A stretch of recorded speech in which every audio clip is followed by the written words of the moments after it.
दोस्तों नमस्कार, स्वागत है आपका समाचार कैरी हिंदी न्यूज़ चैनल में एक नई खबर के साथ।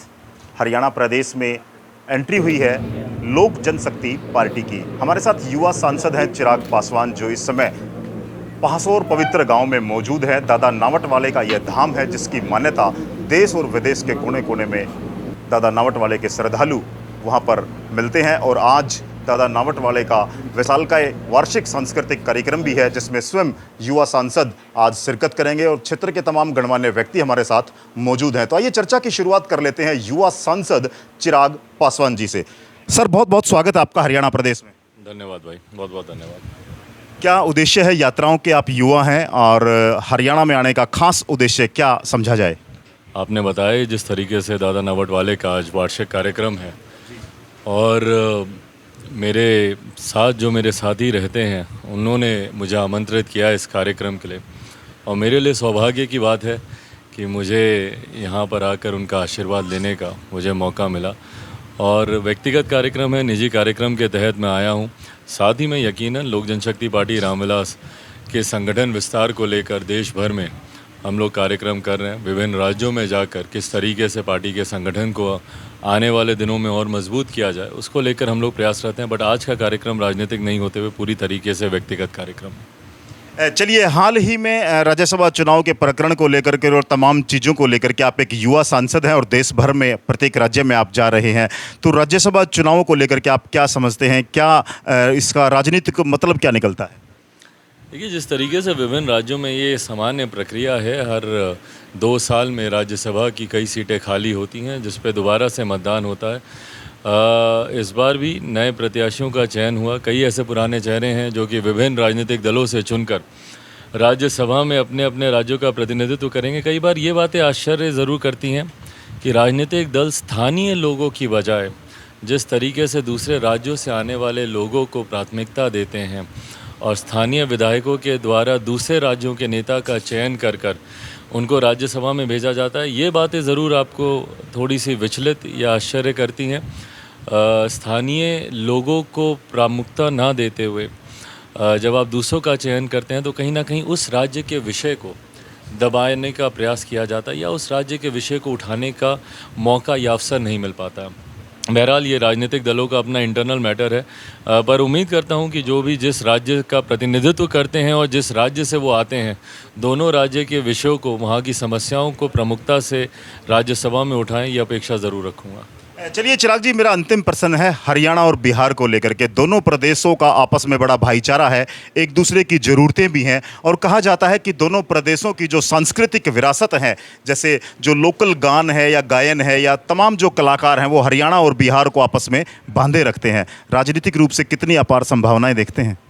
देखिए, यकीनन, और ये सिर्फ हरियाणा बिहार के लिए ही नहीं, पूरे देश के लिए, जिस तरीके से विभिन्नताओं से भरा हुआ ये देश है हमारा, और विभिन्नताएं होने के बावजूद जब तिरंगे के नीचे सब एकजुट होते हैं, अपनी एकता का परिचय देते हैं, यूनिटी इन डाइवर्सिटी, यही हम लोग का मूल मंत्र है। दुख होता है कभी कभी जिस तरीके से हमारे देश को विभिन्नताओं में बांटने का प्रयास किया जाता है, अलग अलग जात में, अलग अलग धर्मों के आधार पर जिस तरीके से देश को बांटने का प्रयास किया जाता है, ये चीज़ें ज़रूर विचलित करती हैं। देखिए, राजनीतिक दल आएंगे जाएंगे, सरकारें आएंगी जाएंगी, पर देश रहेगा, और देश के रहने के लिए देश में एकता का बने रहना ज़रूरी है। हम सब अलग अलग वेशभूषा के हों, अलग अलग भाषाएं हों, अलग अलग बोलियां हों, अलग अलग कल्चर हों, पर उसके बावजूद जिस तरीके से देश एक साथ बंधा रहता है, यही हमारे देश की खूबसूरती और यही हमारे देश की ताकत भी है। आपने हरियाणा बिहार का जिक्र किया, यकीनन हम लोग की बोली अलग हो, विभिन्नताएं बहुत हैं पर उसमें समानताएं भी हैं। जिस तरीके से लोक संगीत की बात हो, या जिस तरीके से हरियाणा एक छोटा सा राज्य होने के बावजूद इतने अवसर मुहैया कराता है। मैं भी चाहता हूं कि भैया हरियाणा की तर्ज पे मेरा भी प्रदेश वो सारे अवसर अपने युवाओं को दिलाए। जिस तरीके से हमारे प्रदेश से, हरियाणा से, जिस तरीके से इतने युवा खिलाड़ी ना सिर्फ राष्ट्रीय स्तर पर बल्कि अंतर्राष्ट्रीय स्तर पर भी हरियाणा को एक अलग पहचान दिलाते हैं, हरियाणा की की प्रतिष्ठा को बढ़ाने का काम करते हैं। एक बिहारी होने के नाते मैं भी अपेक्षा रखता हूं कि भैया मेरी भी सरकारें इसी तरीके से काम करें और युवाओं को वो अवसर मिले ताकि बिहार के भी युवा राष्ट्रीय अंतर्राष्ट्रीय स्तर पर अपनी पहचान बना सकें। तो यकीनन जहां समानताएं हैं वहीं एक दूसरे से सीखने के लिए भी बहुत कुछ है। मैं चाहूँगा कि बिहार की सरकारें भी यहाँ हरियाणा से कुछ सीख लें और यहाँ के युवाओं को जो अवसर मिलते हैं वो अवसर वहाँ पर भी मिलें। चलिए, बात करने के लिए शुक्रिया, धन्यवाद। बहुत बहुत धन्यवाद।